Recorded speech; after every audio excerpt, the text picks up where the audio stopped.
Hi there, I am Alex Cunningham, and I will walk you through this Shopify tutorial step by step. Today, I'm showing you exactly how to change your primary domain in Shopify. You might want to use a new custom domain for branding purposes, or simply want to update how your store appears to customers.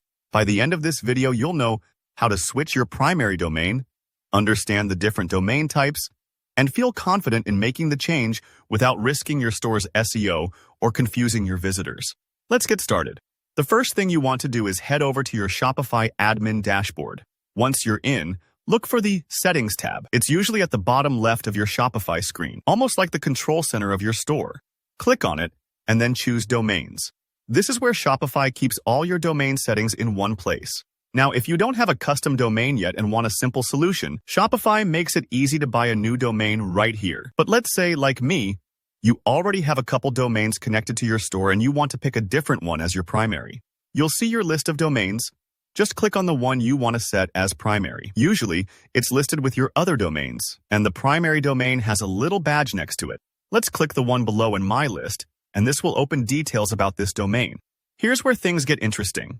You'll see a section that says Change Domain Type. Go ahead and click on that. Shopify will now show you 3 different domain options, and understanding each is super important. So let's break it down. First, there's the primary domain. This is the one visitors will actually see in their browser's address bar when they're shopping or browsing your online store. Think of it as the storefront sign, the actual name your customers walk in under. Choosing the right primary domain keeps your branding consistent and professional. Second, you'll see something called the redirecting domain. If a visitor tries to go to this domain, Shopify automatically reroutes them to your primary domain instead. Basically, it's like a helpful signpost. Hey, our website moved, follow me. So you never lose traffic from customers who might still type in an old web address. Third, there's the alias domain. This one's a bit tricky. An alias domain will load your shop's content, but without changing the address bar in the browser. Sometimes, this is tempting for mask URLs, but it can cause SEO issues because Google may see duplicate content, which could harm your store's ranking. So unless you have a specific reason, I recommend avoiding this option.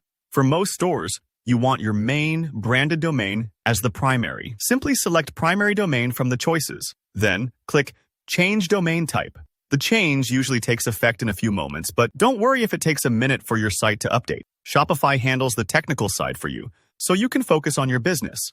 And that's really all there is to it. You've now successfully changed which domain customers see at the top of their browser when visiting your Shopify store. Remember, picking the right domain is about creating trust and brand recognition with your visitors. If you followed along and have any questions, drop them in the comments. I'm always here to help. If this tutorial helped you, don't forget to like the video and subscribe for more easy-to-follow Shopify guides. Thanks for watching, and I'll see you in the next one.